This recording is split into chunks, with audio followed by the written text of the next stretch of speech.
अरे मैं समझा रहा हूं, इस तरह पैर पटक करके जमीन पर मत चलो, इतना दौलत पे गुरूर मत करो, और नहीं तो जब मरोगी ना और तुम्हारी बॉडी को गिरे के अंदर डाला जाएगा कब्र में, जब कब्र में डाला जाएगा तो कब्र की मिट्टी तेरे को इतना दबा डालेगी तेरी पसलियां हो जाएंगी। मैं समझा रहा हूं। देखो, एक बात कहने के लिए मैंने तेरे को बुलाया है। ये जो प्रताप सिंह की बेटी है, मेरी बहू बन करके मेरे महल में आई है। ये लड़की नहीं है, ऐसा लगता है कि ये कोई लक्ष्मी का स्वरूप है, ये कोई देवी आ गई है। मालूम है क्या हुआ? बहू के कदम पड़ते ही मेरे बेटे को एक न्यू ऑफर मिल गया है। वो सुप्रीम कोर्ट दिल्ली गया हुआ है, कोई बेचारा गरीब इंसान फंसा दिया गया है, रेयर केस में फंसाया गया है, बहुत ही जघन्यात्मक केस में फंसा दिया गया है। उसको हैंग होना है, उसका एटीट्यूड होना है, उसके सारे पिटीशन खारिज कर दिए गए हैं। एक मर्सी पिटीशन है दयायाद का, जो नेशनल फादर के यहाँ पेंडिंग में है, उस लाइन को बदल करके मेरे बच्चे को इनवाइट किया गया है। अब देखना किस तरीके से मेरा बच्चा उसको बचाएगा बहस करके। ये मैं क्या सुन रही हूँ कि घर के अंदर नई नई बहुरिया आई, बेटे के सुहाग रात है और बेटा गया है सुप्रीम कोर्ट दिल्ली किसी की जान बचाने के लिए। उसे बहुरिया के साथ समय बिताना चाहिए। तेरे बेटे को सुहाग रात मनाना जरूरी है, हाँ?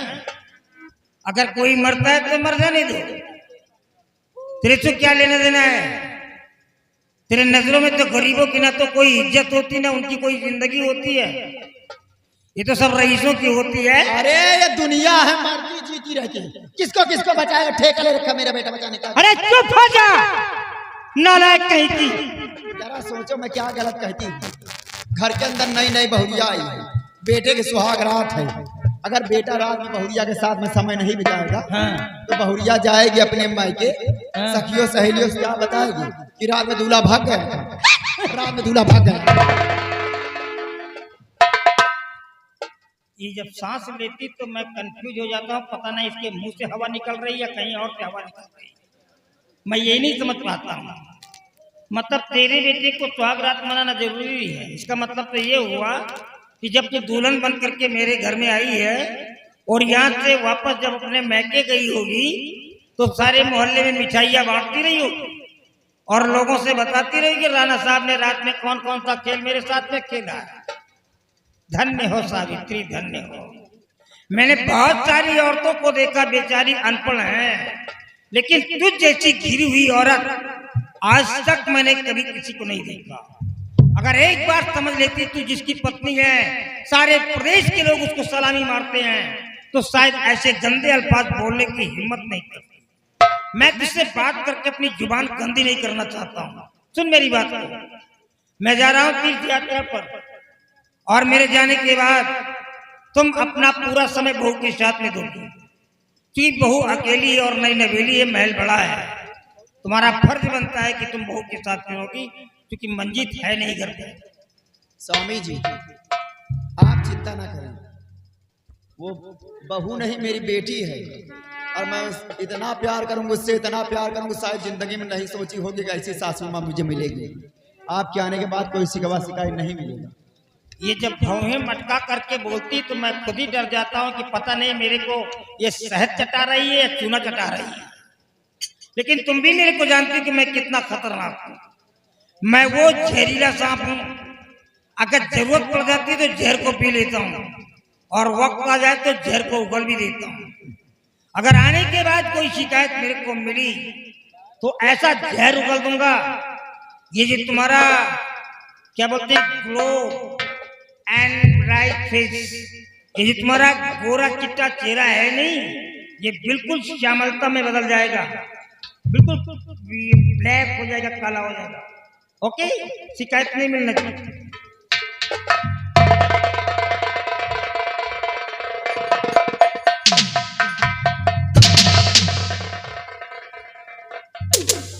मार का दिया चले जाती वहाँ नाश हो जाता तीर्थ यात्रा तुम्हारा लौटे के रोज नहीं होते वह सोए उठते चार के कांधे चले जाते देखा था भैया तू लड़का के महतारी हो गए ना तक की तारीफे मार का बोन भाई इकाल से परतवा बिटिया चली आवता है बता देवी या लक्ष्मी या बोला तो खुशबू आवता है हमें बोले गंधा जाता है अब जा राणा सिंह तीर्थ यात्रा करा अब घर के तीर्थ यात्रा शास्त्रा सिंह करिए देखा तो बहुरिया का हाल करता है दासी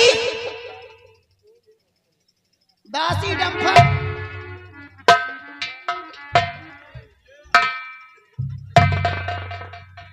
चलिए ठीक है मैं सुबह आपसे बात करती हूँ मालकिन बुला रही है ठीक है मैं रख रही हूँ बाय।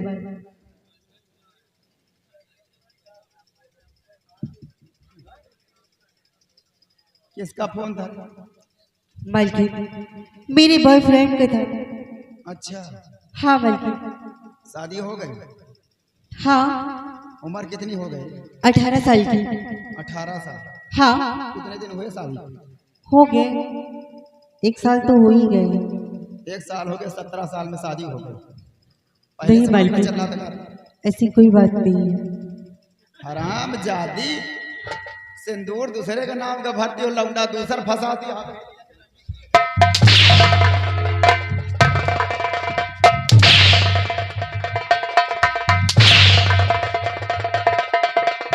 ये हवेली है गारंटी खाना है देखिए मालकिन ऐसी कोई बात नहीं है हमें तो मालिक ने फोन दिया है मैं उनके यहाँ काम करती हूँ तो इसलिए मुझे फोन दिए।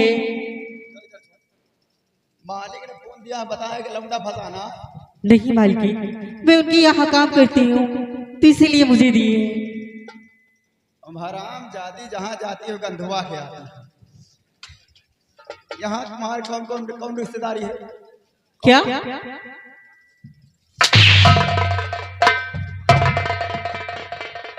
कहाँ पे यहाँ पे कौन कौन रिश्तेदारी बताओ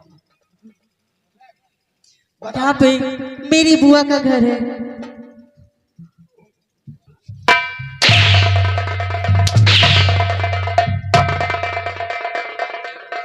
बिंदरा का नाम रोशन कर रही है और तुम्हारा भाई आया है वो सिंदूर उंदूर देख कर चल रहा कह रहा है मेरी मर्जी शादी नहीं हुई और तुम हराम जादी नाम रोशन कर रहे हो चल यहाँ से निकल मैं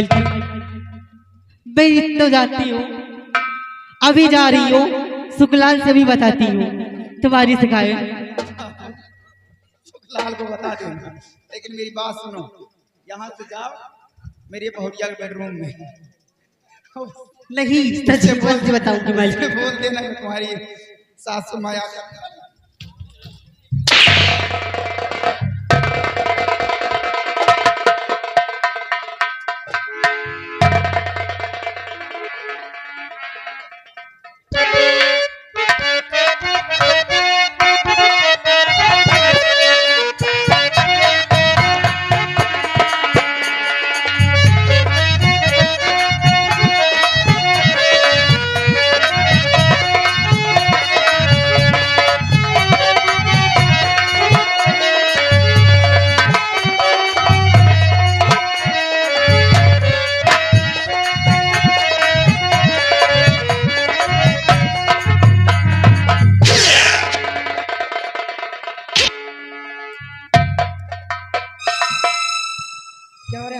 जादी तेरे बाप प्रताप सिंह को लाख समझाने के बावजूद कचड़ा का डिब्बा लाकर हवेली में फेंक कर चला गया है।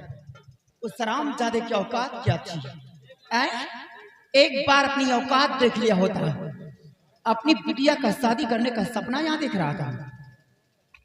एक बार ये नहीं सोचा कि जितने को हरामजादा कपड़े पहनता यहाँ के नौकर से जूते पहनते हैं, और इतना बड़ा सपना सजा लिया कि मेरी बेटी जाएगी राणा सिंह के हवेली में, ऐसो आराम की जिंदगी जिएगी। क्यों रे उतार सर जवाब, तेरे बाप प्रताप सिंह ने बनवाए हैं। हरामजादी न जाने क्या पागल कर रखी है पूरी हवेली के अंदर। 24 घंटे राणा सिंह पागल हो गया है। वो बहुरिया है, बहुरिया नहीं देवी है, लक्ष्मी है, खुशबू आएगा। गंदी नाली के कीड़ों को सफाई में ला दिया जाए तो उसके खुशबू आता। हरामजादी कहीं की झोपड़ी में रहने वाले इंसान महल के ख्वाब देखते हैं। उतार सारे जेवरात, तो क्या रे चंडालनी पर की तू धातनी क्या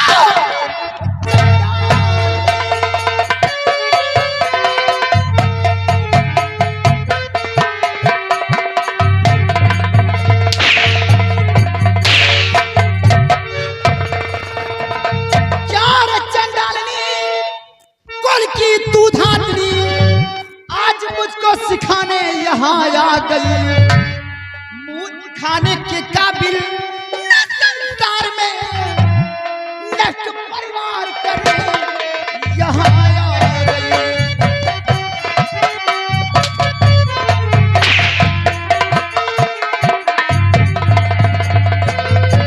मुझ खाने के काबिल न संसार में नष्ट परिवार करने यहाँ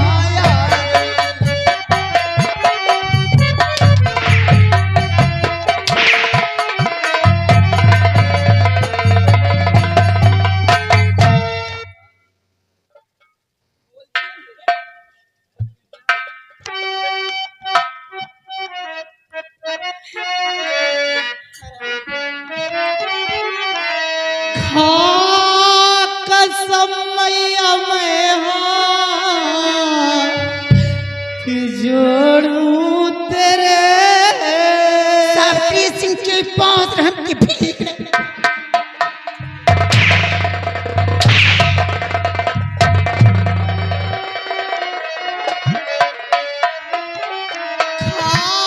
कसम मैया मैं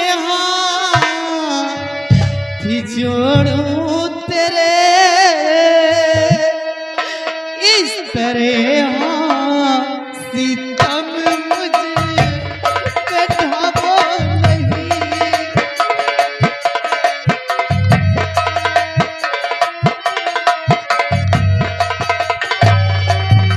मैं सुहागन हूँ पतिव्रता मंजीत की सुहागन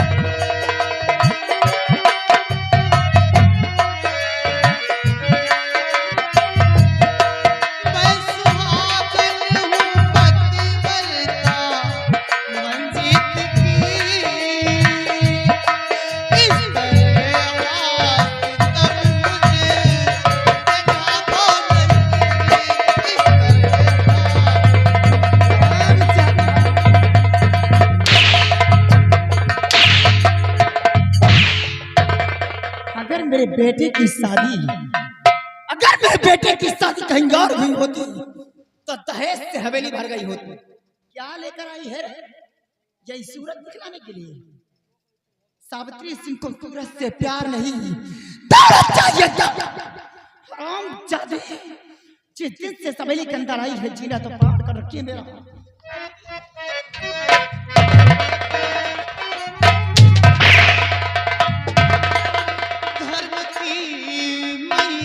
मुझको समझ छोड़ दो धर्म की मैया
जिसकी वजह से सावित्री सिंह को इतना बड़ा अपमान हुआ है। तेरी ही वजह से मैं रंडी कहलाई गई थी, तेरी ही वजह से मैं छिनार कहलाई गई थी, तेरी वजह से चुड़ैल कहलाई गई थी। और मैं तुझे छोड़ दूंगी। तेरे बाप को लाख समझाई थी कि देख तेरी बिटिया का रिश्ता नहीं हो सकता, लेकिन मौत के कुएं में छोड़कर चला गया। आज तुझे वो मार मान के हरामजादी कभी सोची नहीं होगी तुम।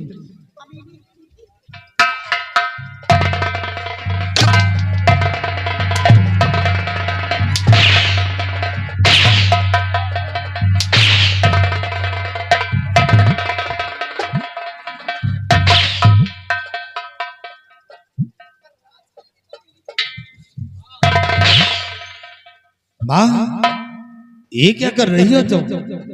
बहू पे इस तरह जुर्म सितम कर रही हो, जरा भी तुम्हारे दर शर्म है नहीं है? नगराज, मैं जो कुछ कर रही हूँ तेरी अच्छाई के लिए कर रही हूँ। माँ, चुपचाप यहाँ से चले जाओ बस। मैं ऐसा होने नहीं दूंगा। मेरे रहते हुए तब बहू पे हाथ नहीं उठा सकती, और अपनी भलाई चाहती हो तो चुपचाप बहू को छोड़ दो और यहाँ से तबाह हो जाओ। नहीं तो करिएगा। मैं अभी तुम्हें समझा रहा हूँ कि चुपचाप यहाँ से चली जाओ। चिल्लाओ नहीं, एक जुबान को खींचकर हथेली पे रख दूंगा। देखा था भैया ये हमारा बड़का लड़का 9 महीना पेटे में रखे से पाल का श्याम का दिन कहा तो यहाँ चली जाना, जुबान खींच के हथेली पे दे भाई। उसी दिनों का सोच रहा हूँ जिस तरह तुम बहू पे जुर्म ढा रही हो। आज तुम्हारे बजाय कोई दूसरा होता तो अब तक एक हाथ उखाड़ कर दूसरे हाथ में दे देता। चली जाओ यहाँ से। हे भगवान, मैं भी नहीं समझ में आता कि रंडी घर भरे में न जाने का स्वाद ये पटवा बिटिया। अब तक का रनवा बैला नहान होता है, देवी या लक्ष्मी या बोले तो खुशबू होता है। यह न जाने का सुनिए घर पर यही इज्जत अगर तुम्हारे को इज्जत नहीं होता है। हमें राज कर दिया बर्ताव बिटिया तो कर राज करो भाई। गाना पहन के बैठ गया पहनो गाना राज कर।